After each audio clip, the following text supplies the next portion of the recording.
पढ़ा ऑक्सीडेशन और उसके अलावा हमने पढ़ा रिडक्शन। एक बार फिर समराइजेशन रिपीट कर लेते हैं, उसके बाद आज हम एग्जांपल्स करेंगे जो आपको सॉल्व भी करने हैं। कुछ एग्जांपल्स मैं आपको सॉल्व करके भी दिखाऊंगा, कुछ आप लोगों से भी सॉल्व करवाऊंगा, ठीक है। तो ऑक्सीडेशन क्या होता है? Increase in the oxidation number, यानी जिसका ऑक्सीडेशन नंबर इंक्रीज होगा वो क्या होगा? ऑक्सीडाइजेशन होगा, और जिसका डिक्रीज होगा उसका क्या होगा? रिडक्शन। इसी तरह जो मतलब इंक्रीज करने में हेल्प करता है वो क्या कहलाता है? ऑक्सीडाइजिंग एजेंट, और जो डिक्रीज करने में यानी लो करने में हेल्प करता है वो क्या होता है? Reducing agent. तो इस तरह से जो चार्जेस का ऑक्सीडेशन नंबर और रिडक्शन की टर्म में जो इन्वॉल्वमेंट होता है रिएक्शंस में, वो रिएक्शंस जो होती है आपकी वो क्या कहलाती है? रेडॉक्स रिएक्शंस, ठीक है। अब हम चलते हैं हमारे उदाहरण पर। देखिए, तो क्या सारी अभिक्रियाएं रेडॉक्स रिएक्शन होती है? नहीं। इसका आपका जवाब होगा नहीं। सारी जो रिएक्शंस होती हैं वो रेडॉक्स रिएक्शन नहीं होती है, ठीक है। क्यों? कहाँ होती है? There is no change in oxidation number. जिनकी ऑक्सीडेशन नंबर में कोई चेंज नहीं होता है वो रिएक्शंस रेडॉक्स रिएक्शंस नहीं कहलाती है। उदाहरण के लिए देखिए, मेरे पास यहाँ पर क्या है? 2PbO। मैंने क्या किया? मतलब एसिडिक एसिड से रिएक्शन करवाया 4HCl से, तो मेरे यहाँ पर क्या होगा? 2PbCl2 और 2H2O। तो इनकी जो यहाँ पर ना तो Pb के ऑक्सीडेशन नंबर में कोई चेंज होगा, ना Cl की में Cl की में कोई ऑक्सीडेशन नंबर में चेंज होगा, और इसी तरह ना हाइड्रोजन आयन और ऑक्सीजन की में जो है वो चेंज होगा, ठीक है। तो जिन बच्चों ने कल की क्लास मिस कर दी थी, कोई डरने की जरूरत नहीं है, वापस समझ लीजिए। हम केवल अभी कल का रिवीज कर रहे हैं, उसके बाद हम आगे की बार सॉल्व करेंगे, ठीक है। तो जो सबसे पहले हमारा जो क्वेश्चन है वो क्या है कि क्या सारी अभिक्रियाएं रेडॉक्स रिएक्शन होती है? नहीं। रेडॉक्स रिएक्शन अभिक्रियाएं कौन सी होती है? वो अभिक्रियाएं जिनमें ऑक्सीडेशन नंबर या रिडक्शन, जिनमें ऑक्सीडेशन नंबर होता है या रिडक्शन होता है। ऑक्सीडेशन होगा, रिडक्शन होगा, तो क्या होगा? उसका ऑक्सीडेशन नंबर की टर्म्स में रिडक्शन होगा। तो जिन अभिक्रियाओं में ऑक्सीडेशन नंबर नहीं होता है या उनके ऑक्सीडेशन नंबर पर कोई चेंज नहीं होता है अभिक्रिया करने के बाद, वो अभिक्रियाएं रेडॉक्स रिएक्शन अभिक्रियाएं नहीं कहलाती है, ठीक है।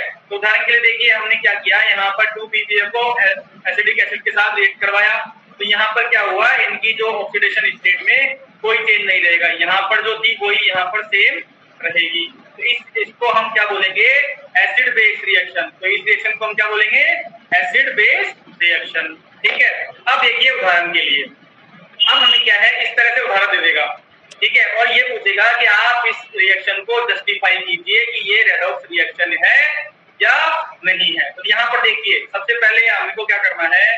सबसे पहले हमको ध्यान से देखना है, Cu2 है जो यहाँ पर सॉलिड के स्टेटस में है, ठीक है। Cu2 जो है वो भी आपका सॉलिड है, या चारों चीज सॉलिड है, लेकिन हमारे पास SO2 जो है वो गैस की फॉर्म में है, ठीक है। अब देखिए, सबसे पहले हम क्या करेंगे? आ जाइए हमारे फॉर्मूले पर ऑक्सीडेशन नंबर पैदा करने का। सबसे पहले देखिए, यहाँ पर क्या करना है? जो है कॉपर है उसका मैंने मान ली क्या है? ऑक्सीडेशन नंबर मेरे पास क्या है? X है। इसी तरह ऑक्सीडेशन का क्या है? -2, आप सब लोगों को पता है। तो यहाँ पर जो कल का एक रूल पढ़ा था हमने कि all oxidation number algebraic sum is equal to 0। तो देखिए, यहाँ पर कॉपर का मान लिया मैंने क्या? X। कितने कॉपर है? 2, तो यहाँ पर क्या हो गया? 2X। इसी तरह यहाँ पर ऑक्सीजन की क्या है? -2, तो यहाँ पर कितना हो गया? 0, लेकिन यहाँ पर क्या चार्ज है? 2, तो +2 क्या हो गया? X बराबर कितना हो गया मेरा? +1। इसी तरह मैंने Cu जो कॉपर है उसकी ऑक्सीडेशन नंबर यहाँ पर पता कर लिया, ठीक है। तो अब मैंने कॉपर का पता कर लिया कि मेरे पास +1 है, तो मैं सल्फर की पता करने के लिए क्या करूंगा? सल्फर को यहाँ पर लेट अज्यूम करूंगा, सल्फर की ऑक्सीडेशन नंबर जो है वो X है, ठीक है। अब रिएक्शन होगा, रिएक्शन करने के बाद क्या होगा? यहाँ पर 6 कॉपर और SO2 गैस जो है वो बाहर निकल जाएगी। अब देखिए, कॉपर क्या है? यहाँ पर फ्री स्टेट में है या अनकंबाइंड स्टेट में है, तो इसकी ऑक्सीडेशन नंबर क्या होगा? 0 होगा, ठीक है। और SO2 जो है उस पे क्या है? ऑक्सीजन की कितनी है? -2। अब यहाँ X, यहाँ पे सल्फर की क्या मान लेंगे? X। तो जब हम सल्फर की X कैलकुलेशन करेंगे तो यहाँ पर कितनी आ जाएगी? +4। यहाँ पे सभी बच्चों क्लियर है ऑक्सीडेशन नंबर कैसे कैलकुलेट किए? बच्चों यहाँ पर सभी बच्चों को क्लियर है कि हमने कैसे ऑक्सीडेशन नंबर कैलकुलेट किए? बच्चों हाँ ना में जवाब देते जाइए।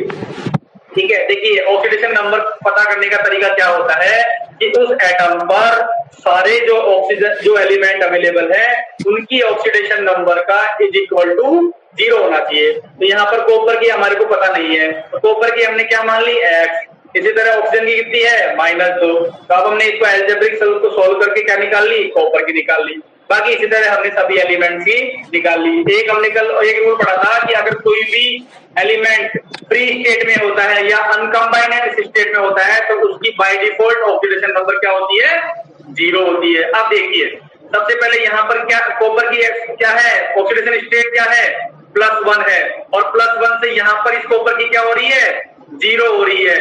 तो यहाँ पर क्या हो रहा है, रिडक्शन हो रहा है, रिड्यूस हो रहा है कॉपर। ठीक है, यहाँ तक समझ में आ गया।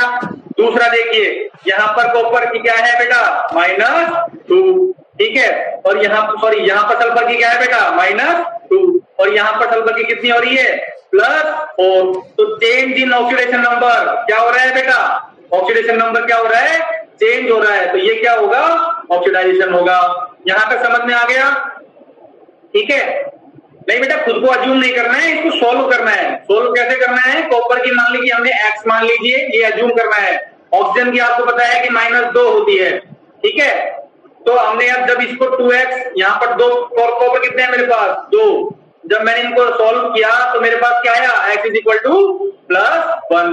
ठीक है, ऑक्सीजन की बेटा -2 होती है, हमने कैलकुलेट करी थी ऑक्सीडेशन स्टेट ऑक्सीडेशन नंबर में, ये याद रखो, सोल्व करो। ठीक है, तो ये उदाहरण समझ में आया सभी बच्चों को कि हमने क्या किया, कॉपर का यहाँ पर क्या हुआ है बेटा, रिडक्शन हुआ है, और सल्फर का क्या हुआ है, ऑक्सीडाइजेशन नंबर हुआ है। ठीक है, आगे चलते हैं हम लोग। अब देखिए हम लोग फॉर्मूला कैसे लिखेंगे। ठीक है, देखिए हम कैसे लिखेंगे बेटा, हाइपर मत होइए, समझिए, आपके समझ में आ जाएगा। आपने कल की क्लास में करी थी, एक बार टाइम लगेगा समझने में। ठीक है, तो जो फॉर्मूला है कैसे लिखेंगे, मरकरी, यहाँ पर देखिए हमने कल एक स्ट्रक्चर पढ़ा था स्टेनोन रोमन नंबर में लिखने का। तो यहाँ पर कितने हैं मरकरी पे आयन, 2। तो क्लोराइड का फॉर्मूला लिखना है हमको, किसका, मरकरी क्लोराइड का। ठीक है, तो यहाँ पर कितना हो गया, Hg2+, 2 आयन है यहाँ पर और 2 इनमें माइनस, तो क्या स्ट्रक्चर बन जाएगा, HgCl2। ठीक है, उसी तरह हमने क्या लिखा, tin4 ऑक्साइड। ठीक है, तो इसमें क्या, ये देखिए SN इस पे कितने चार्ज है, +4 ऑक्साइड -2, क्या बनेगा, SnO2। समझ में आ गया। इसी तरह chromium second oxide Cr2O3, chromium पे कितने हैं, 3 ऑक्साइड -2, तो Cr2O3। ठीक है, अब देखिए अब आएगा आपका क्वेश्चन कैसे आता है, आपको दे देगा कि identify the substance, oxidising agent and reducing agent. ठीक है, अब हमको क्या कर रखा है कि यहाँ पर हमको एक इक्वेशन दे रखी है बच्चों। ठीक है, अब ये इक्वेशन दे रखी है, अब इसमें हमसे क्या क्या कैलकुलेट करने के लिए कह रहा है कि सबसे पहले क्या करना है, हमको उस सबस्टेंस का पता करना है जो ऑक्सीडाइज होगा। ठीक है, फिर दूसरा क्या पता करना है कि उसका पता करना है कि इसमें कौन सा रिड्यूस होगा। ठीक है, फिर इसमें तीसरा क्या पता करना है, हमको ऑक्सीडाइजेशन एजेंट पता करना है, और चौथा क्या पता करना है, हमको रिड्यूसिंग एजेंट पता करना है। यानी हमको इस क्वेश्चन में 4 स्टेप पता करनी है। ठीक है, आते हैं हम कैसे पता करेंगे। देखिए सबसे पहले हम क्या करेंगे कि इस इक्वेशन को रिपीट करेंगे। इस इक्वेशन को रिपीट करने के बाद क्या करेंगे, हम इन सबका element wise element oxidation number लिखेंगे। देखिए पहले यहाँ पर अर्जेंटिनम +1, ठीक है, और ब्रोमियम -1। ठीक है, अब देखिए दूसरा हमारे पास क्या है, C6H6O2। सबसे पहले हमें क्या पता करना है, कार्बन की पता करनी है। तो कार्बन की मैंने क्या करी है, यहाँ पे अज्यूम कर ली कि माना कार्बन की ऑक्सीडेशन नंबर X है। हाइड्रोजन का क्या होगा, +1। इसी तरह ऑक्सीजन का -2। बेटा अभी ऑक्सीडेशन नंबर निकालना मैं बता चुका आप लोगों को, तो इसको आप जब फॉलो करोगे तो यहाँ पे कार्बन का ऑक्सीडेशन नंबर क्या आएगा, -1/3। ठीक है, उसी तरह अर्जेंटिनम जो है यहाँ पे क्या है, फ्री स्टेट में है, यानी अनकंबाइंड स्टेट में है, तो इसका ऑक्सीडेशन नंबर क्या होगा, 0। अब देखिए हाइड्रोजन का +1 है ही, क्रोमियम का -1। इसी तरह यहाँ पे इस वाले कार्बन का हम लोग कैलकुलेट कर लेंगे क्योंकि हमारे पास हाइड्रोजन का ऑक्सीजन का अवेलेबल है। ठीक है, तो यहाँ पर हम कैलकुलेट करेंगे तो इस वाले कार्बन का क्या आएगा, 0। अब देखिए यहाँ पर क्या हो रहा है, जो है आपका यहाँ पर इसकी क्या है, Ag की क्या पर यहाँ पर क्या है, ऑक्सीडेशन नंबर +1, और यहाँ पर जब रिएक्शन के बाद इसका क्या हुआ, ऑक्सीडेशन नंबर 0, तो ये क्या हो गया, रिड्यूस हो गया। ठीक है, समझ में आया? जब डिक्रीज हो रहा है किसका, ऑक्सीडेशन नंबर का, ठीक है। देखिए बच्चों फिर समझिए, यहाँ पर क्या हुआ है कि ऑक्सीडेशन नंबर इंक्रीज डिक्रीज हुआ है +1 से 0, तो इसका क्या होगा, रिडक्शन होगा। इसी तरह यहाँ पर देखिए, यहाँ पर मेरे पास कार्बन का ऑक्सीडेशन नंबर क्या आया था, -1/3, जो कि क्या हो गया 0। तो यहाँ पर क्या हो रहा है बेटा, इंक्रीज हो रहा है, तो इसका क्या होगा, ऑक्सीडाइज होगा, ठीक है। तो यहाँ पर रिड्यूस कौन सा हो रहा है, AgBr, और ऑक्सीडाइज क्या हो रहा है, C6H6O2।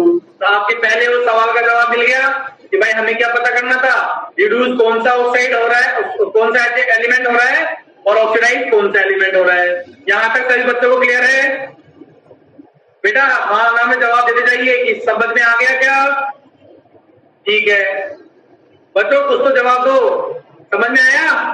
ठीक है, रिड्यूस कौन कौन सा हुआ यहाँ पर, AgBr, और ऑक्सीडाइज कौन सा हुआ यहाँ पर, C6H6। अब हमने क्या पता कर लिया, हमने 2 आंसर पता कर लिया। अब हमें क्या पता करना है, रिड्यूसिंग एजेंट का पता करना है।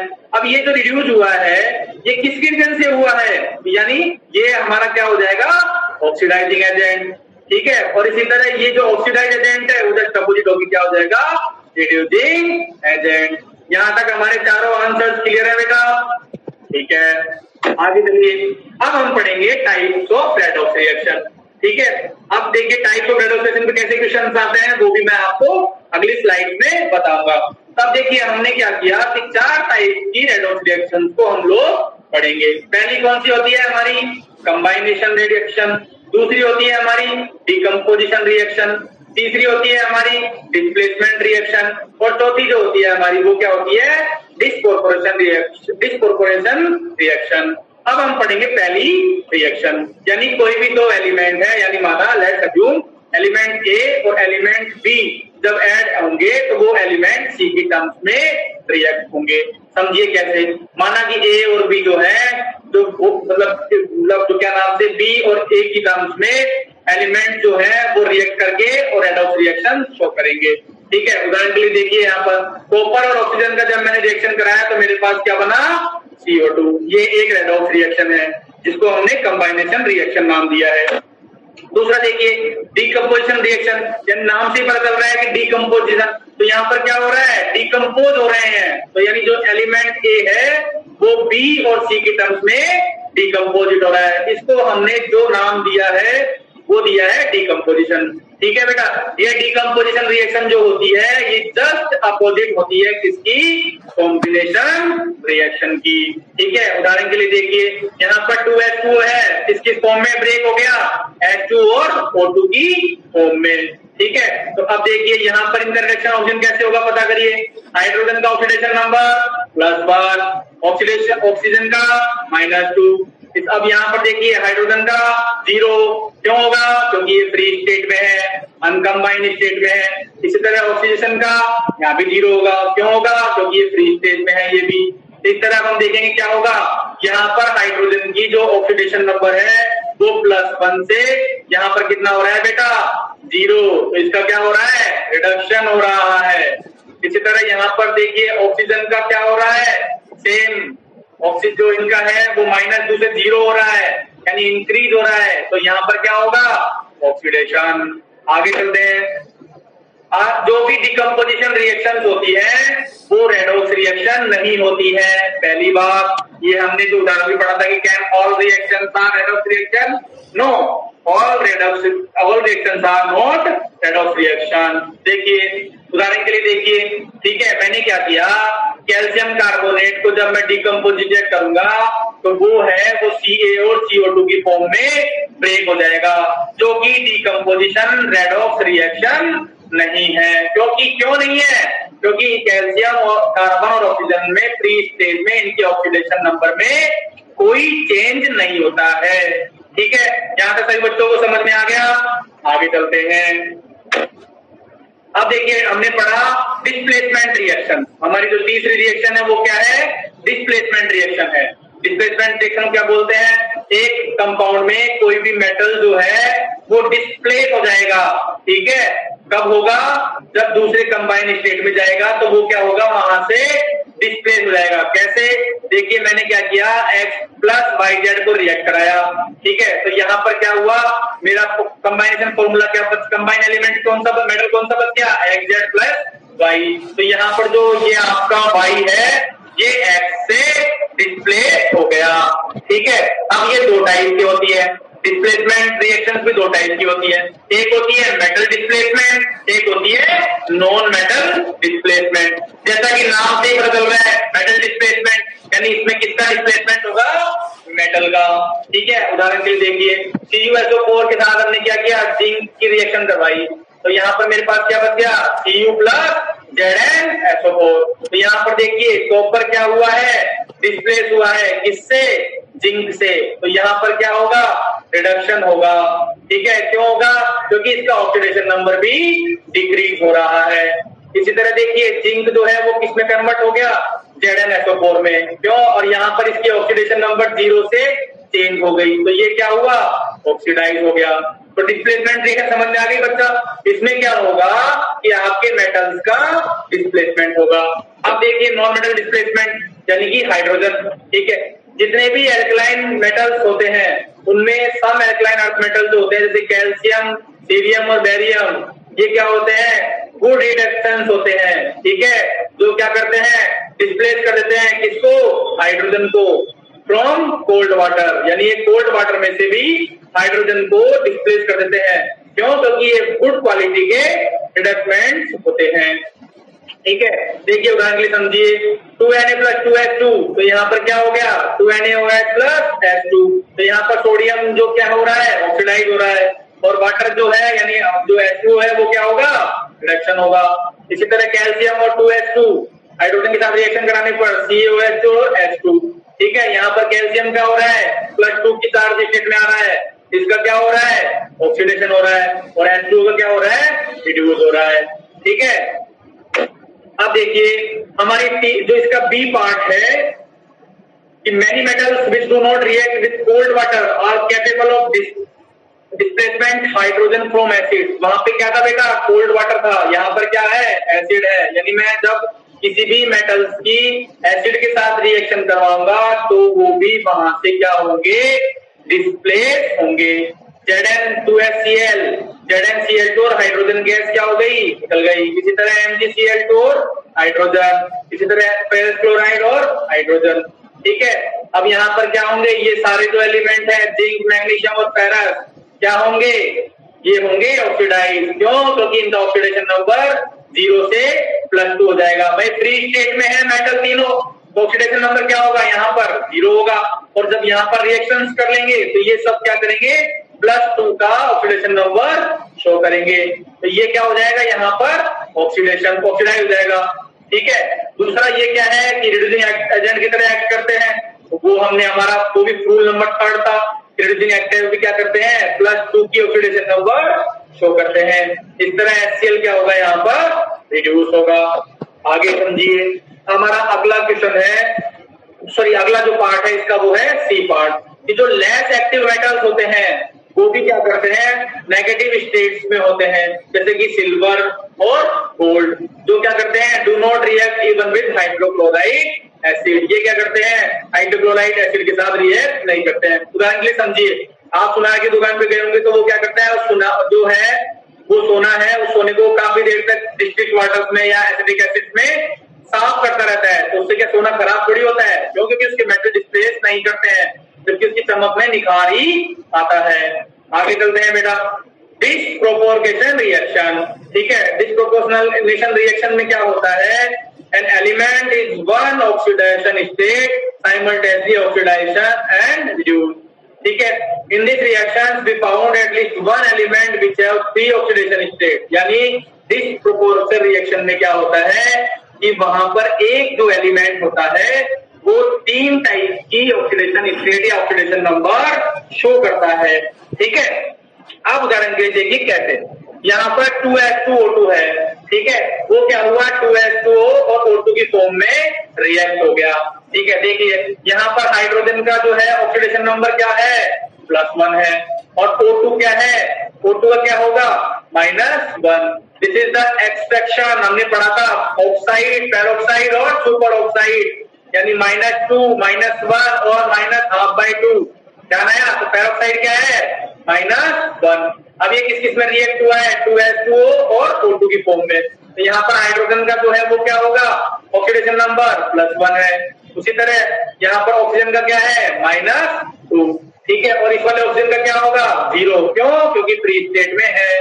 अब देखिए यहाँ पर क्या हो रहा है, ऑक्सीजन क्या हो रहा है -1 से -2 हो रहा है, तो रिडक्शन क्या हो रहे हैं डिक्रीज हो रहे हैं। तो यहाँ पर क्या होगा ऑक्सीडेशन नंबर का रिडक्शन, ऑक्सीडेशन नंबर क्या हो रहा है डिक्रीज हो रहा है, तो यहाँ पर क्या होगा रिडक्शन होगा। बेटा वापस समझिए, देखिए यहाँ पर क्या है 2H2O2 को मैंने क्या किया 2H2O + O2 की फॉर्म में रिएक्ट हो गया।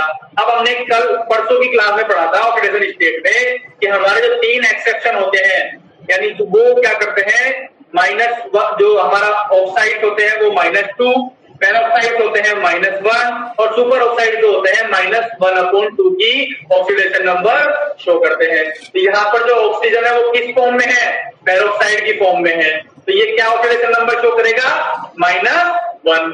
यहाँ पर ये जो है आपका ऑक्सीजन किस फॉर्म में है ये ऑक्साइड की फॉर्म में है, इसका ऑक्सीजन नंबर क्या होगा -2। और ये ऑक्सीजन क्या है फ्री स्टेट में है, इसका ऑक्सीडेशन नंबर क्या होगा 0, ठीक है। अब देखिए इस ऑक्सीजन का क्या हो रहा है -1 से -2 हो रहा है, तो यहाँ पर क्या हो रहा है ऑक्सीडेशन नंबर क्या हो रहा है डिक्रीज हो रहा है, तो इसलिए ऑक्सीजन का क्या होगा रिडक्शन होगा। यहाँ पर सभी बच्चों को समझ में आ गया? बच्चा जवाब भी देते रहिए, सब बच्चों को समझ में आ गया, ठीक है। अब हम चलते हैं, देखिए अब यहाँ पर O2 जो है वो क्या करता है -1 से 0 पे भी जा रहा है। कैसे? देखो यहाँ पर -1 था और यहाँ पर ये क्या हो गया 0 की स्पीड भी शो कर रहा है, तो क्या हो रहा है यहाँ पर इसका इंक्रीमेंट हो रहा है, किस चीज का ऑक्सीडेशन नंबर का। तो यहाँ पर ऑक्सीजन, अब देखिए यहाँ पर O2 ने क्या किया -1 और -2 का भी रिडक्शन भी हो गया, इसका मतलब डिक्रीमेंट भी हुआ इसके ऑक्सीडेशन नंबर का, और यहाँ पर इसके ऑक्सीडेशन नंबर का इंक्रीमेंट भी हुआ। तो ये क्या कर रहा है ऑक्सीडाइजेशन और रिड्यूसिंग दोनों ही टर्म शो कर रहा है, ठीक है। तो ये हमारा क्या हो गया डिसप्रपोर्शन रिएक्शन हो गया, ठीक है। आगे समझ में, जो आपका ऑक्सीडाइजेशन और रिडक्शन दोनों टर्म शो करेंगे वो आपकी रिएक्शंस क्या होंगी डिसप्रपोर्शन रिएक्शंस होंगी। आगे देखिए, अब हम आते हैं कि बैलेंस कैसे करते हैं रेडॉक्स रिएक्शंस को। तो बेटा बैलेंस करने के भी 2 तरीके होते हैं। पहला तरीका क्या होता है ऑक्सीडेशन नंबर मेथड और दूसरा है हाफ रिएक्शन मेथड। बेटा ये दोनों ही जो मेथड है बहुत ज्यादा इंपॉर्टेंट है, इनसे रिलेटेड क्वेश्चंस कैसे आते हैं वो हम अगली स्लाइड में पढ़ेंगे, और ये होती क्या है वो भी हम अगली स्लाइड में पढ़ेंगे। आ जाइए, सबसे पहला जो मेथड है वो हमारा क्या है ऑक्सीडाइजेशन नंबर मेथड है, जो क्या काम कर रहा है बैलेंस करने के काम आ रहा है किसको रेडॉक्स रिएक्शन को। अब इसमें क्या होता है बेटा, इसमें आपको 4 स्टेप्स याद करनी है। पहली कौन सी स्टेप है, हमको क्या करना है सबसे पहले उस अभिक्रिया के ऑक्सीडेशन नंबर को बैलेंस करना है।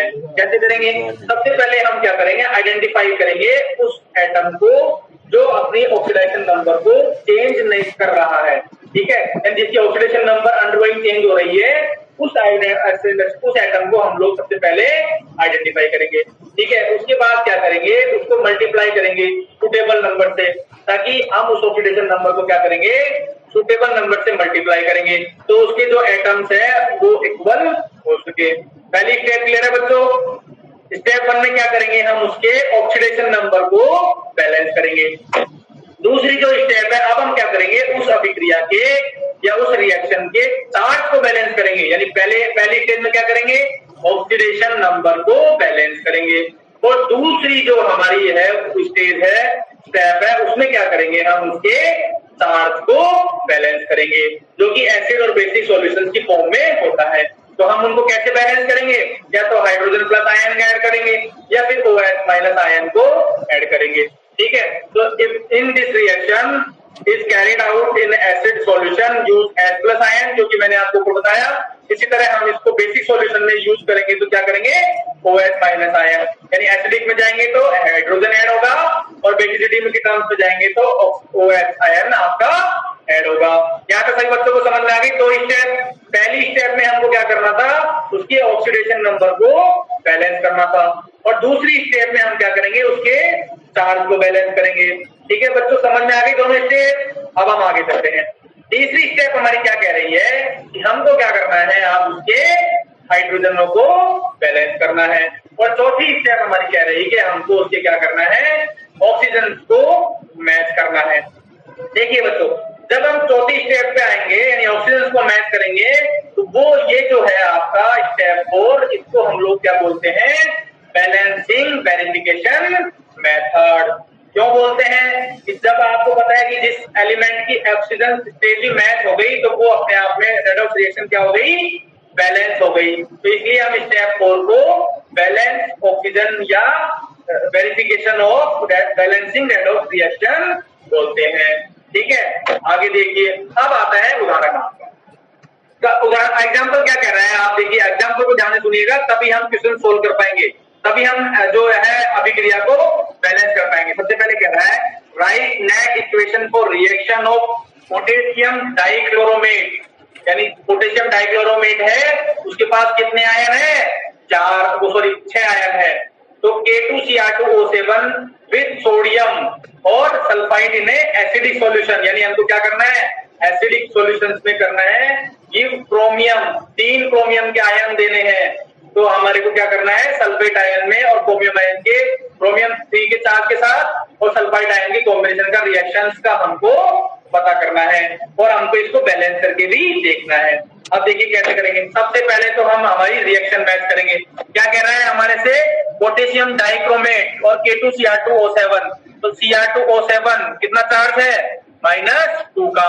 ठीक है, तो ये किस, और सब दूसरा क्या है, SO3 सोडियम सल्फेट। ठीक है, सोडियम सल्फेट के चार्ज हो गया -2। तो हमारे पास क्या क्या जनरेट हो गया बच्चों, देखिए Cr2O7 2- और SO3 2- को हमने क्या कराया, रिएक्ट करवाया। क्यों कराया, क्योंकि हमको क्वेश्चन में दे रखा है। ठीक है, तो यहाँ पर हमारे पास क्या बन रहा है, Cr3 + SO4 2-। अब हमको क्या करना है कि हमारी ये इक्वेशन सही है, रेडॉक्स रिएक्शन सही है या नहीं है, इसके लिए हमको क्या करना है, इसके बैलेंस करना है। तो सबसे पहली स्टेज हमारी, प्रथम स्टेज हमारी क्या कह रही है कि हमको क्या करना है, बैलेंस करना है किसको, ऑक्सीडेशन नंबर को। आ जाइए बच्चों, अब हम सबसे पहले Cr2O7 में एक एक एलिमेंट का ऑक्सीडेशन नंबर कैलकुलेट कर लेंगे। देखिए सबसे पहले मैंने क्या किया कि कार्बन का क्या कर लिया, X अज्यूम कर लिया। ठीक है, क्रोमियम का मैंने क्या कर लिया, X अज्यूम कर लिया, और ऑक्सीजन का क्या है, यहाँ पर मेरे पास -2। तो यहाँ पर क्या हो गया, क्योंकि 2x क्यों होगा, क्योंकि 2 चार्ज ऑलरेडी अवेलेबल है। तो 2x + 7 - 2, तो यहाँ पर मैं क्या करूंगा, क्रोमियम की ऑक्सीडेशन नंबर कैलकुलेट कर लूंगा। ठीक है, और ऑक्सीजन की मैंने ऑलरेडी, मेरे को पता है -2 है। दूसरा क्या है मेरा, SO3 2-। SO3 में मैंने सल्फर की क्या है, +4, और ऑक्सीजन तो यहाँ पर सल्फर की +4 कैसे कैलकुलेट होगी, देखिए ऑक्सीजन की कितनी है, -2, 3 × -2 + x = -2। -2 क्यों, क्योंकि यहाँ पर चार्ज जो है वो -2 का है। तो यहाँ पर इस तरह सल्फर की भी हमने कैलकुलेट कर ली। अब तीसरा क्या कह रहा है मेरा, Cr3+, यानी क्रोमियम की पता करनी है मेरे को, तो इसकी क्या होगी, 3 + 3 होगी। क्यों, क्योंकि क्रोमियम तो क्या है, फ्री स्टेट में है। तो फ्री स्टेट में जो एलिमेंट होता है, तो उसके ऊपर जो उसका चार्ज होता है, या आयन के ऊपर जो चार्ज होता है, वही उसका ऑक्सीडेशन नंबर होता है। ठीक है, इसी तरह आगे देखिए SO4 2- में, माना मैंने सल्फर की क्या कर ली बेटा, यहाँ पर अज्यूम कर ली X, और ऑक्सीजन की कितनी है, -2, और चार्ज कितना है, इक्विवेलेंट टू 0 यानी -2 के। तो यहाँ पर इस सल्फर की कितनी आ जाएगी बच्चों, +6। यहाँ तक सभी बच्चों को क्लियर हो गया। पहली स्टेप में हमने क्या किया, पहले ऑक्सीडेशन नंबर निकाल लिया। अब हम इनको क्या करेंगे, बैलेंस करेंगे। देखिए क्रोमियम के केस में क्या हो रहा है, ऑक्सीडेशन जो हो रहा है, क्यों हो रहा है, क्योंकि डिक्रीज हो रहा है, कहां से, 6 से और +3 पर। ठीक है, देखिए यहाँ पर क्रोमियम की क्या थी, +6, और यहाँ पर क्रोमियम की क्या रह गई बच्चों, +3। तो यहाँ पर क्या हो गया, 6 to 3। ठीक है, इसी केस में देखिए अब हमारा सल्फर जो है वो ऑक्सीडाइज हो रहा है। क्यों, क्योंकि यहाँ पर इंक्रीज हो रहा है। कैसे, यहाँ पर सल्फर कितनी थी बेटा, 4, और यहाँ पर कितनी हो गई सल्फर की बेटा, 6। ठीक है, तो इस तरह यहाँ पर यह क्या हो रहा है, +4 to +6 में चेंज हो रहा है। ठीक है, अब हम क्या करेंगे, बैलेंस करेंगे। बैलेंस करने के लिए क्या करेंगे कि भाई यहाँ पर क्या है, क्रोमियम का कितना है 3 और ऑक्सीजन सल्फर का कितना है 2। तो या तो मैं दो इनको क्या करूंगा, दोनों को क्रोमियम को तो मल्टीप्लाई कर दूंगा किससे 3 से, और इसको मल्टीप्लाई कर दूंगा 3 से। ठीक है, बैलेंसिंग के लिए। अब मेरी बैलेंस इक्वेशन क्या आ जाएगी, Cr2O7 2 माइनस प्लस, अब मैंने क्या किया, सल्फर को कितना बढ़ा दिया 3 से मल्टीप्लाई कर दिया इस वाले को, तो 3SO4 2 minus is equivalent to, अब मेरे को क्रोमियम को बैलेंस करना है, क्रोमियम का ऑक्सीडेशन, क्योंकि यहाँ पर कितनी है 3 और मेरे को कितनी कितनी करनी है 6, तो 3 × 2 तो 2Cr3 प्लस, और इसी तरह 3SO4 2 माइनस। तो मेरी पहली स्टेप बच्चों समझ में आ गई सभी बच्चों को, बेटा पहली स्टेप सभी बच्चों को समझ में आ गई कि हमको क्या करना है, किसी भी रेडॉक्स रिएक्शन का पहले पता करना है कि जो है बैलेंस ऑक्सीडेशन नंबर। सबसे पहले हमने क्या किया, इन सबके ऑक्सीडेशन नंबर रिपीट कर लिए, निकाल लिए। ऑक्सीडेशन नंबर निकालने के बाद हमारी जो पहली स्टेप है वो यहाँ पर खत्म हो गई। दूसरी में क्या करना है, हमको मल्टीप्लाई करना है किससे, साइमल्टेनियसली या सिमिल्टेनियसली नंबर से, ताकि जो वो आपकी रिएक्शंस है वो इक्वेशन हो जाए। कैसे, देखिए यहाँ पर जो क्रोमियम की है Cr2O7 2 माइनस, सही है, ठीक है। अब यहाँ पर जो SO4 है वो कितने हैं, आप यहाँ पर सल्फर की जो कितनी है ऑक्सीडेशन स्टेट, ऑक्सीडेशन नंबर +4, और इस वाले सल्फर में कितनी है +6। तो मैं क्या करूंगा, यहाँ पर 3 से मल्टीप्लाई कर दूंगा तो सल्फर की +6 हो जाएगी। ठीक है, यानी बेटा ये भी 4 × 12 और ये 6 × 12, यहाँ पे देखिए 2 से मल्टीप्लाई किया तो कितना हो गया 12, और अगर इसको 3 से मल्टीप्लाई करा तो कितना हो गया 12। इसी तरह इसलिए मैंने क्या किया, इसको 3 से मल्टीप्लाई कर दिया। और क्रोमियम क्या कह रहा है, यहाँ पर कितना है मेरा 6 और यहाँ पर कितना है मेरा 3, 3 को मैं अगर 2 से मल्टीप्लाई करूंगा तो इक्विवेलेंट हो जाएगी, इसलिए मैंने इसको यहाँ पे क्या किया 2 से मल्टीप्लाई कर दिया, और ये 3 से बाय डिफॉल्ट ऑलरेडी सेम है। तो यहाँ तक समझ में आ गया सभी बच्चों को, ठीक है। एक अभी आपको क्लियर है, वंशिका सभी बच्चों को क्लियर है, बेटा बताते जाइए। ठीक है, अब हम चलते हैं आगे। अब हमारी स्टेप 2 क्या कह रही है कि हमको क्या करना है, अब इसके जो चार्ज है उनको मैच करना है। ठीक है, अब हमारी यहाँ तक की स्टेप हमने कर ली। अब हमारी अगली स्टेप कह रही है कि अब हमको क्या करना है, इनके चार्जेस को बैलेंस करना है। देखिए कैसे करेंगे, यहाँ पर कितना चार्ज है बेटा क्रोमियम पे, तो यहाँ पर देखिए सबसे पहले चार्ज को मैच करिए, तो -2 + 3 × -2, तो यहाँ पर कितना चार्ज है -8 का, और इसी तरह राइट हैंड साइड पे कितना चार्ज है 2 × 3 + 3 × -2, यहाँ पर कितना है बेटा 0। तो यहाँ पर क्या हो रहा है, चार्ज कितना है यहाँ पर तो -8, और यहाँ पर कितना है 0। तो अब हमने एक टर्म पढ़ी थी, चार्जेस को बैलेंस करने के लिए हम एसिडिक मेथड में तो क्या ऐड करेंगे, हाइड्रोजन प्लस। ठीक है, तो अब हम क्या करेंगे, हाइड्रोजन प्लस को ऐड करेंगे, तो -2 + 3 × -2, तो -8 प्लस मैंने क्या किया, यहाँ पर एक ऑक्सीडेशन एक हाइड्रोजन आयन को ऐड कर दिया, तो यहाँ पर कितना हो गया मेरा 7। ठीक है, अब मैं क्या करूंगा, इसको अगर मेरे को अब -7 को अगर मैं 0 कब कर पाऊंगा, जब इसमें +7 मैं ऐड कर दूंगा। तो मैं क्या करूंगा, यहाँ पर +7 हाइड्रोजन आयन और ऐड कर दूंगा, तो मेरा यहाँ पर क्या हो जाएगा बेटा 0। इसी तरह ये भी मेरा क्या हो जाएगा 0। तो मेरे यहाँ पर इसके जो आयन है वो भी मैच कर जाएंगे। यहाँ सही बच्चों को समझ में आ गया, बच्चों समझ में आ गया सभी बच्चों को। देखिए वापस समझ लीजिए, दूसरा क्या है कि हमको क्या करना है, सेकंड स्टेप जो हमारी कह रही है कि हमको क्या करना है, इस इक्वेशन के चार्जेस को आयन को मैच करना है। कैसे मैच करेंगे, सबसे पहले हम क्या करेंगे कि उस पर चार्ज देखेंगे। यहाँ पर क्रोमियम O7 पे कितना चार्ज है -2, और SO3O पे कितना है -2, तो यहाँ पर 2 + 3 × -2 = -8। अब क्या करना है मेरे को, रिप्लेसमेंट साइड पे क्या कर सकते हैं हम लोग, हाइड्रोजन आयंस ऐड कर सकते हैं। तो यहाँ पे मैं कितने हाइड्रोजन आयन ऐड करूंगा, क्योंकि मेरा ऑलरेडी कितना आ रहा है -7, तो मैं अगर +7 हाइड्रोजन आयन ऐड कर दूंगा तो ये क्या हो जाएगा 0। तो मेरा राइट हैंड साइड का चार्ज भी 0 और मेरे लेफ्ट हैंड साइड का चार्ज भी 0। तो मेरी ये इक्वेशन क्या हो गई, चार्ज आयंस की फॉर्म में भी मैच हो गई। ठीक है, यहाँ तक सभी बच्चों को समझ में आ गया। आगे चलिए, अब हमारी तीसरी स्टेप क्या कर रही है कि अब हमको यहाँ पर क्या करना है, हाइड्रोजन को मैच करना है। ठीक है, तो अब हम हाइड्रोजन को क्या करेंगे, बैलेंस करेंगे। देखिए मतलब लेफ्ट हैंड साइड पे हाइड्रोजन देखिए कितने हैं, 8H प्लस। ठीक है, अगर मैं और राइट हैंड साइड पे मेरे कितने हैं, 0। तो जब मैं अगर राइट हैंड साइड पे लेफ्ट हैंड साइड पे 8H मैच कर दूंगा तो ये मेरी फैक्टर किससे होगी, 4H2 ऐड हो जाएगा। तो मेरा ये क्या होगा, ये जो है इक्वेशन मेरी मैच हो जाएगी। क्यों, समझ में आया हाइड्रोजन कैसे मैच हुए। ठीक है, तीसरी स्टेप में मेरे को क्या करना है, हाइड्रोजन आयंस को मैच करना है। ठीक है, तो मैंने क्या किया, हाइड्रोजन आयन को अगर यहाँ पे मैं राइट हैंड साइड पे 4H2 ऐड कर दूंगा तो 4 दूनी 8, मेरे 8 हाइड्रोजन दोनों तरफ मैच हो गए, यानी हाइड्रोजन बैलेंस हो गई।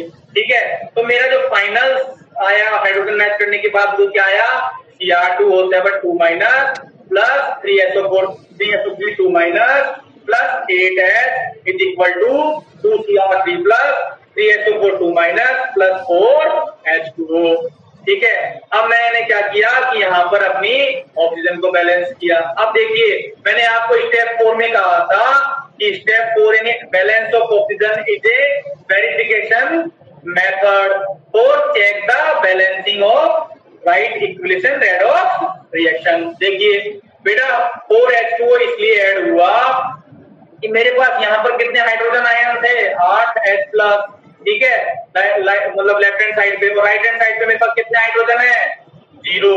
ठीक है, तो मैं क्या करूंगा, जब मैं 4H2 अगर राइट हैंड साइड पे ऐड कर दूंगा तो 4 दूनी 8 हाइड्रोजन मेरे ऐड हो जाएंगे, तो 8 और 8 दोनों इक्वल हो गए ना बेटा, इसलिए 4H2 ऐड किया। ठीक है, अब देखिए अब हम क्या करेंगे, दोनों साइड ऑक्सीजन को बैलेंस करेंगे। कैसे, यहाँ पर कितने हैं, 7। ठीक है, तो 7 दूनी 14 और नहीं सॉरी 7 और 3 10 और 7 नहीं सॉरी 7 और 3 दूनी 6 3 9, तो 7 और 9 16। ठीक है, इसी तरह देखिए यहाँ पर कितने हैं, 4 3 12 और यहाँ पर कितने हैं 4, तो 12 और 4 16। तो दोनों तरफ मेरे क्या हो रहे हैं, ऑक्सीजन भी बैलेंस हो रहे हैं। तो ये जो है इक्वेशन है मेरी, ये कंप्लीट बैलेंस रेडॉक्स रिएक्शन है। फाइनल आंसर क्या आ गया अपना, Cr2O7 2 minus plus 3SO4 3 2 minus plus 8H plus is equal to 2Cr3 plus 3SO4 2 minus plus 4H2O। बेटा यहाँ पे समझ में आ गया सभी बच्चों को। किसी भी बच्चे को कोई भी स्टेप पे डाउट हो प्लीज पूछ लो, ये क्वेश्चन इसी तरह से आता है। ठीक है, अब हम चलते हैं हमारे आगे। अब हमारा जो अगला मेथड है वो था हमारा हाफ रिएक्शन मेथड। पहला मेथड कौन सा पढ़ा था हमने, ऑक्सीडाइजेशन मेथड। दूसरा मेथड हम कौन सा पढ़ेंगे, हाफ रिएक्शन मेथड। देखिए बच्चों, हाफ रिएक्शन मेथड में भी आपकी 5 टर्म्स हैं, 5 स्टेप है। पहली स्टेप क्या कह रही है आपकी, इसको याद करिए। देखिए, split the equation into half reaction, यानी हमें कोई भी एक रिएक्शन दी हुई होगी, उस रिएक्शन को पहले हमें क्या करना है, 2 पार्ट में डिवाइड कर लेना है। ठीक है, दूसरा क्या कह रहा है, अब हम क्या करेंगे, balance the atom other than oxygen और hydrogen each half reaction individually. यानी हम जो 2 इक्वेशन हमारी बन गई है, ए और दूसरी हमारी बन गई है बी। ठीक है, यानी ए बी अब हमारा 2 पार्ट में डिवाइड हो गया है, ए और बी में। अब हमको क्या करना है, ए वाले में और बी वाले में ऑक्सीजन और हाइड्रोजन को छोड़ के बाकी एटम्स को क्या करना है, बैलेंस कर देना है। ठीक है, तीसरी जो हमारी है स्टेप क्या कह रही है, अब हमको क्या करना है, यहाँ पर हाइड्रोजन और ऑक्सीजन एटम्स को भी बैलेंस कर देना है। इस फॉर्म में adding of hydrogen in acidic nature और adding of OH in basidic nature. ठीक है, अब हमारी जो अगली स्टेप आती है स्टेप 4। स्टेप 4 हमारी क्या कह रही है, अब हमें क्या करना है, उसके चार्जेस, जो दोनों रिएक्शन है हमारी ए और बी, उन दोनों के हमको क्या करने हैं, चार्जेस ऑफ आयन भी बैलेंस कर देने हैं। ठीक है, उसके बाद क्या करना है, हमको उन दोनों इक्वेशंस को, यानी जो हमारी ए और बी इक्वेशन है, उन दोनों को हमको क्या कर देना है, ऐड कर देना है। तो फाइनल जो है मेरी वो क्या बन जाएगी, ए बी। ठीक है, अब हम आते हैं हमारे उदाहरण पर। देखिए 5 स्टेप आपको क्लियर है कि पहली स्टेप में क्या करना है कि मेरे को उस रिएक्शंस को 2 पार्ट में डिवाइड कर देना है। ए पार्ट और बी पार्ट में। फिर क्या करना है मेरे को, दूसरी स्टेप में उनके एटम्स को बैलेंस कर देना है, exception of hydrogen and oxygen को। तीसरी स्टेप में मेरे को क्या करना है कि उनके ऑक्सीजन को और हाइड्रोजन को भी बैलेंस कर देना है। और चौथी जो स्टेप है उसमें मेरे को क्या करना है, अब क्या करना है, इलेक्ट्रॉन ऐड करते हुए उसके चार्जेज जो आयन को भी बैलेंस कर देना है। और पांचवी जो इक्वेशन से स्टेप है उसमें मेरे को क्या करना है, हाफ रिएक्शंस को वापस कंबाइन कर देना है। ठीक है, अब हम देखते हैं इसका उदाहरण। मेरे पास एक इक्वेशन है MnO4 minus plus SO2 is equivalent to Mn2 plus और HSO4 माइनस की टर्म्स में। अब देखिए, सबसे पहले तो मेरी पहली स्टेप क्या कह रही है कि मेरे को इस इक्वेशन को दो पार्ट में डिवाइड कर लेना है। ठीक है, तो स्टेप फर्स्ट में आते हैं, MnO4 माइनस Mn2 प्लस की फॉर्म में टूट जाएगा और SO4 जो है वो HSO4 में डिवाइड हो गया। यहाँ तक सही बच्चों क्लियर हो गया। अब आते हैं हम हमारे इसमें, यहाँ पर देखो बच्चों, यहाँ पे रिडक्शन और ऑक्सीडेशन एजेंट का भी आप लोगों को पता कर लेना है in terms of oxidation number पे। ठीक है, अब हमारी दूसरी स्टेप क्या कर रही है, अब हमको क्या करना है, पहले मैग्नीशियम और सल्फर के एटॉमिक बिहेवियर को बैलेंस करना है, जो कि ऑलरेडी बैलेंस है। जैसे Mn भी बैलेंस है और सल्फर भी ऑलरेडी बैलेंस है। कहीं पे 2Mn थोड़ी लिखा हुआ है, नहीं लिखा हुआ है ना, तो इसलिए Mn भी ऑलरेडी बैलेंस, Mn और सल्फर दोनों बैलेंस है। अब हमारी स्टेप थर्ड क्या कह रही है, अब हमें क्या करना है कि बैलेंस जो है हमारा हाइड्रोजन और ऑक्सीजन को हमें क्या करना है, अब बैलेंस करना है। ठीक है बच्चों, समझ में आ गई यहाँ तक सभी बच्चों को? बेटा नहीं समझ में आई हो तो प्लीज कमेंट बॉक्स में लिख दीजिए। क्या था सभी बच्चों को समझ में आ गया? बेटा क्वेश्चन इसी तरह से आएगा, इसलिए प्लीज अगर नहीं समझ में आया हो तो आप कमेंट बॉक्स में लिख दीजिए। ठीक है, स्टेप थर्ड मेरी क्या कह रही है कि आपको क्या करना है, आपको हाइड्रोजन को और ऑक्सीजन को बैलेंस करना है। तो यहाँ पर क्या है, MnO4 माइनस और Mn2 प्लस पे है, तो ऑक्सीजन कितने हैं यहाँ पर 4, यहाँ पर ऑक्सीजन कितने हैं 0, तो मैं क्या करूंगा 4H2O ऐड कर दूंगा। ठीक है, तो अब मेरी ये वाली इक्वेशन क्या बन जाएगी, MnO4 minus plus 8H plus is equal to Mn2 plus plus 4H2O। यहाँ तक सभी बच्चों को क्लियर है? सभी बच्चों को क्लियर है? बेटा हाँ ना में जवाब देते रहिए। सभी बच्चों को क्लियर है? देखिए दूसरी वाली इक्वेशन जो है मेरी वो है SO4 equal to HSO4 minus में। अब देखिए लेफ्ट हैंड साइड पर मेरे पास कितने हैं, सल्फर 2, ठीक है, और राइट हैंड साइड पे कितने हैं 4। इसी तरह यहाँ पर मेरे पास लेफ्ट हैंड साइड पे कितने हैं, ये 0 हाइड्रोजन, और ऑक्सीजन राइट हैंड साइड पे कितने हैं 1। ठीक है, तो ये मेरे क्या है कि मैच नहीं है, हाइड्रोजन ऑक्सीजन दोनों क्या कर रहे हैं, मेरे मैच नहीं है, क्योंकि एक जगह 2 है, एक जगह 4 है, एक जगह 0 है, एक जगह 1 है। तो मैं क्या करूंगा, अब इनमें SO4 क्या है आपका बेसिसिटी रिएक्शन शो करता है, तो यहाँ पर क्या होगा add OH minus ion add होगा। ठीक है, और ऑक्सीजन भी H2O की फॉर्म में ऐड होगा। ठीक है, तो यहाँ पर क्या होगा H2O SO2 is equal to HSO4 minus plus 3H plus, तो यहाँ पर क्या हो जाएगी मेरी नई equation 2H2O plus SO2 is equal to HSO4 minus plus 3H plus. यहाँ तक बच्चों चारों स्टेप क्लियर, 3 स्टेप क्लियर हो गई क्या बेटा? अभी अगला क्वेश्चन आप लोगों से करवाऊंगा मैं, फिर इसलिए बताइए यहाँ तक तीनों स्टेप क्लियर हो गई क्या? ठीक है, अब हम चलते हैं हमारी अगली स्टेप पर। देखिए बेटा, अब हमारी चौथी स्टेप क्या कह रही थी कि अब हमें क्या करना था, चौथी स्टेप में हमें इनके चार्जेस को भी मैच करना था या बैलेंस करना था। देखिए करते हैं, हमारी स्टेप क्या बन गई थी, वहां पर हमने जब हाइड्रोजन और ऑक्सीजन आयन को मैच किया था, बैलेंस किया था, उसके बाद MnO4 minus plus 8H plus Mn2 plus is equal two plus 4H2O। अब देखिए लेफ्ट हैंड साइड पर चार्ज कितना है बेटा -1 और 8 हाइड्रोजन प्लस, तो कितना हो गया 7। इसी तरह राइट हैंड साइड पे कितना है 4, इस साइड देखिए, इस साइड राइट हैंड साइड, ये राइट हैंड साइड, ये लेफ्ट हैंड साइड। ठीक है, इस पे देखिए, अब इस पे देखिए चार्ज कितना हो रहा है आपका, यानी यहाँ पर कितना है +2 और यहाँ पर कितना है +2, तो कितना हो गया यहाँ पर, सॉरी यहाँ पर कोई चार्ज ही नहीं है, सॉरी हाइड्रोजन H2 कोई चार्ज नहीं है, तो यहाँ पर कितना चार्ज है +2। राइट हैंड साइड पे कितना है 2। अब हमको क्या करना है कि हमको 4 7 और 2 बराबर तो होते नहीं है, तो अब हमें क्या करना है, इन दोनों को इक्वल करना है या बैलेंस करना है। क्या करूंगा मैं, यहाँ से 5 इलेक्ट्रॉन अगर मैं लूज कर देता हूं, ठीक है, देखिए MnO4 माइनस, बेटा ये रेडॉक्स का जो क्वेश्चन है ये रेडॉक्स से रिलेटेड है बेटा, ये जो है ये जो एग्जांपल है ये रेडॉक्स रिएक्शन से ही मैच है। और अभी हम क्या कर रहे हैं, हाफ रेडॉक्स रिएक्शन को बैलेंस करने का मेथड सॉल्व कर रहे हैं। इसका जो कल बेटा कल की इंपोर्टेंट क्लास है, हम लोग कल से ना मॉक टेस्ट शुरू करेंगे, ठीक है, उनमें आपके जो हमने पिछले 4 दिन में पढ़े हैं oxidation number, redox reaction, S element और जो आपका पीरियड टेबल, उनसे रिलेटेड मॉक टेस्ट कल से शुरू होगा, ठीक है।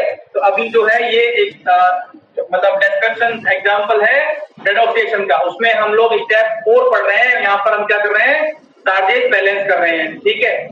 तो हमने क्या किया, MnO4 माइनस और 8H प्लस को क्या है ऐड कर दिया, ठीक है। और यहाँ से क्या है, मैंने 5 इलेक्ट्रॉन अगर मैं लूज कर देता हूँ तो मेरा ये जो है ये मैच हो जाएगा इन टर्म्स ऑफ बैलेंस, क्योंकि अगर मेरे पास 7 है तब मैं यहाँ से 5 लूज कर दूंगा तो मेरा 2 इक्वल टू 2, दोनों का आयन जो है आयन ऑफ कार्ब की टर्म्स में मैच हो जाएगा। अगली स्टेप देखिए, अगली स्टेप में क्या है, अब हमारी जो दूसरी इक्वेशन थी उसमें चार्ज देखिए, यहाँ पर सेकंड वाली स्टेप, यहाँ पर चार्ज देखना था हमको, SO4 माइनस और 3H प्लस, यहाँ पर कितना हो गया चार्ज बेटा, जो लेफ्ट हैंड साइड पे तो 0 है और राइट हैंड साइड पे कितना है -1 प्लस 3, तो यहाँ पर क्या है +2। अब हमको क्या करना है, सेकंड वाली इक्वेशन में यानी कि इस वाली इक्वेशन के लिए चार्ज मैच करने हैं, तो यहाँ पर कितना है 0 और यहाँ पर कितना है +2। तो मैं अगर लेफ्ट हैंड साइड पे दो एलिमेंट है वो अगर मैच कर दूंगा तो यहाँ पर कितना हो जाएगा, यहाँ पर कितना हो जाएगा बेटा, -2 + 2 = 0। अब देखिए, अब यहाँ पर कौन सी इक्वेशन हो गई, MnO4 + 8H plus Mn2 plus 4H2, ठीक है, ठीक है। देखिए बच्चों वापस समझिए, MnO4 जो है +8 प्लस, ये समझ में आ गया, यहाँ तक हमारे बैलेंस मैच हो गए थे इसके, ठीक है। अब हमको क्या करना था, स्टेप फिफ्थ जो थी हमारी उसमें हमको क्या करना था, इन सबको परपेंडिकुलर मल्टीप्लाई करते हुए मैच करना था, ठीक है। कैसे करेंगे, अगर देखिए इसको मैं 2 से मल्टीप्लाई कर दूंगा तो यहाँ पर इसके क्या है, जो बाकी के एलिमेंट्स हैं या बैलेंसिंग फैक्टर है वो हो जाएंगे मैच, ठीक है। और इसको इसी तरह 5 से मल्टीप्लाई कर दूंगा तो ये क्या हो जाएंगे, मैच हो जाएंगे। तो फाइनल इक्वेशंस कैसे होगी देखिए, 2MnO4 plus 16H plus 10 electron, क्योंकि मल्टीप्लाई किससे किया है मैंने, 2 से, तो वहां पर मेरे कितने इलेक्ट्रॉन थे, 5 इलेक्ट्रॉन, ठीक है। तो ये क्या होगा 2Mn2 प्लस 8H2O। तो यहाँ पर देखिए 10 इलेक्ट्रॉन इसमें है और 10 इलेक्ट्रॉन इसमें है, तो 10 इलेक्ट्रॉन दोनों क्या हो जाएंगे, नलीफाई हो जाएंगे, ठीक है। जब ये इधर आएगा तो ये नलीफाई हो जाएंगे, तो यहाँ पर क्या होगा, जो अब क्या कौन सी इक्वेशन बच जाएगी मेरी, यानी 2MnO4 माइनस प्लस 16H = ये किस टर्म में डिफाइन हो जाएगी, 2Mn2 प्लस और 8H2O में। इसी तरह 10H2O प्लस 5H2O, ये कितना हो जाएगा 5HSO4 plus 15H plus 10E। अब देखिए दोनों का कंबाइनेशन कैसे होगा, सबसे पहले 2MnO4, ठीक है, उसके बाद आपका 5HSO4 सॉरी 5HSO2 सॉरी ये बात 5HSO2 क्योंकि इक्वेशन कंबाइन हो रही है। तो उसके बाद क्या होगा, हाइड्रोजन का आयन 2H2O, और अब मेरा ऑक्सीजन कितना बचेगा 15, यहाँ पे कितने थे मेरे 16, तो 1H प्लस = 2Mn2 प्लस, अब यहाँ पर कितने हैं मेरे 8H2SO4 और यहाँ पे कितने हैं 5, कितने बचेंगे 5SO4 माइनस। तो this is the right answer for half reaction method. अभी समझ में आ गया बच्चों। तो